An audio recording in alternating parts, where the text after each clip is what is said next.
Understand what happened, you have to understand the map. When Germany surrendered in May 1945, the victorious Allies carved Berlin into 4 occupation sectors: American, British, French, and Soviet. But there was a problem.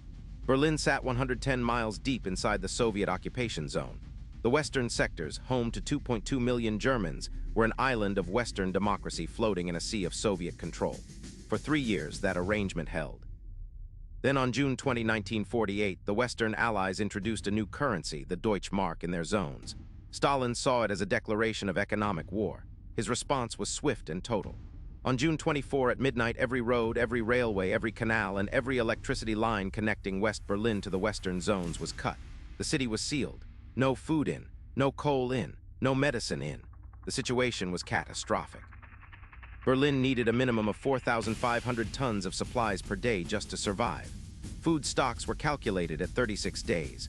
Coal stocks, critical for the coming winter, would last 45. The American military governor, General Lucius D. Clay, wanted to send an armored convoy up the Autobahn to force the blockade open. President Truman refused. That, everyone understood, would mean war. And war 3 years after Hiroshima meant something the world had never seen. But abandoning Berlin was also impossible. British Foreign Secretary Ernest Bevin was blunt. If the West retreated from Berlin, they would retreat from Germany. And if they retreated from Germany, they would retreat from Europe. The line had to be held. But how do you hold a city you cannot reach? The answer sat in an obscure clause of the 1945 Four-Power Agreement. 3 air corridors, 20 miles wide each, had been guaranteed in writing between West Germany and Berlin. Stalin had not thought to close them. Nobody had ever supplied a city of 2 million people by air. It had never been done. It was considered impossible. But that was only the opening move, and what happened next would rewrite the definition of what air power could achieve. The first month of the airlift was, in the words of one participant, a real cowboy operation. American and British transport crews were flying whatever they had, mostly the Douglas C-47 Dakota, which could carry only 3 tons per flight. Traffic control at the receiving airfield of Tempelhof was chaotic. Planes stacked up in holding patterns. Pilots landed hungry, tired, and improvising. On the ground, cargo pileups made unloading a nightmare. In the first month, the airlift delivered only about 90 tons per day. The city needed 4,500. If this is landing, save this video. You'll want to come back to this one, because what happens next is a masterclass in how one mind can bend an entire strategic situation. On July 28, 1948, everything changed. Major General William H. Tunner arrived at Wiesbaden Air Base to take command of the operation. Tunner was a 52-year-old West Point graduate who had spent the last years of World War II running the most difficult airlift in history, flying supplies from India over the Himalayas into nationalist China. The route was called the Hump, and it killed 594 aircraft and over 1,000 crewmen.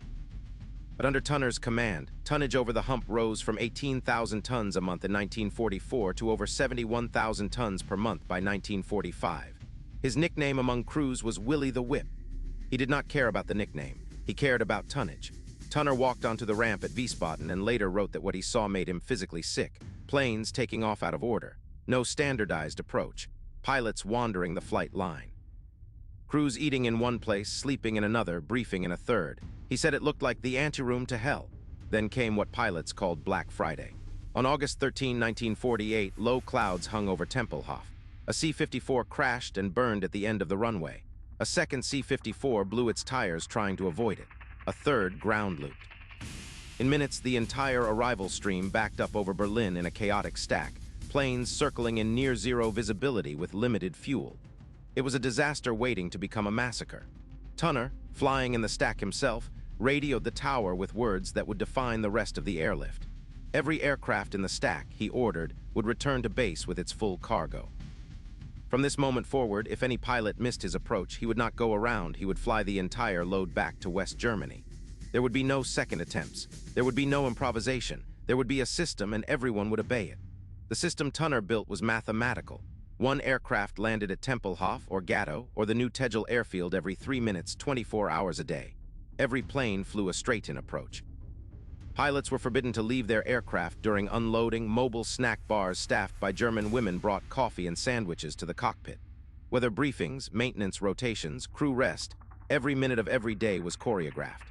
The unglamorous C-54 Skymaster, carrying 10 tons per flight, became the workhorse, and the numbers began to climb.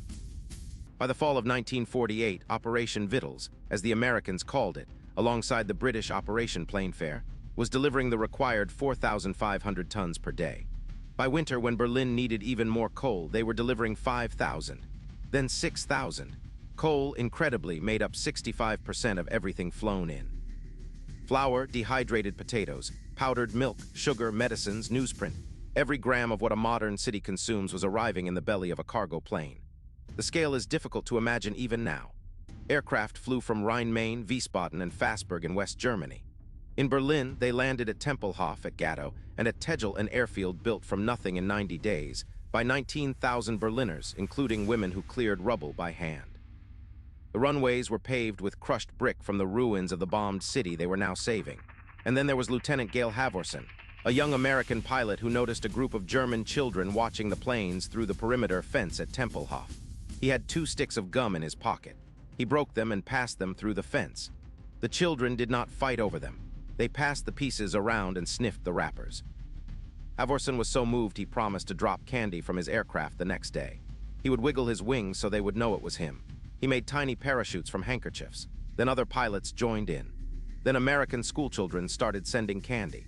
By the end of the operation, Uncle Wiggly Wings and his crews had dropped 23 tons of candy over Berlin.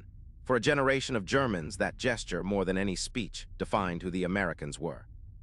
The climax came on Easter weekend, April 15 to 16, 1949. Tunner ordered what he called the Easter Parade. For 24 hours straight, in perfect coordination, air crews flew 1,398 sorties into Berlin, delivering 12,941 tons of coal in a single day. That was one aircraft landing on Berlin soil every 62 seconds. Stalin's intelligence officers watching the operation understood what it meant. The Americans and British could sustain this indefinitely.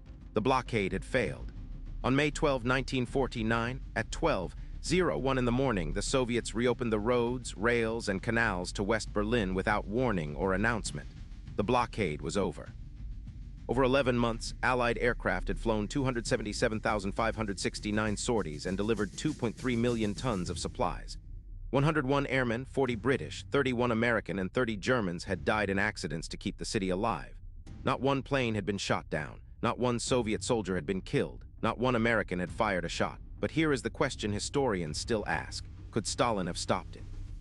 He had fighter regiments within minutes of the corridors. He could have flown wingtip-close intercepts. He could have jammed radio navigation aids. Why didn't he?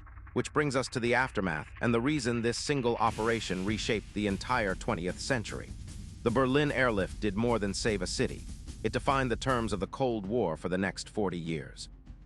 On April 4, 1949, while C-54s were still thundering into Tempelhof every 3 minutes, 12 Western nations signed the North Atlantic Treaty in Washington, D.C., creating NATO.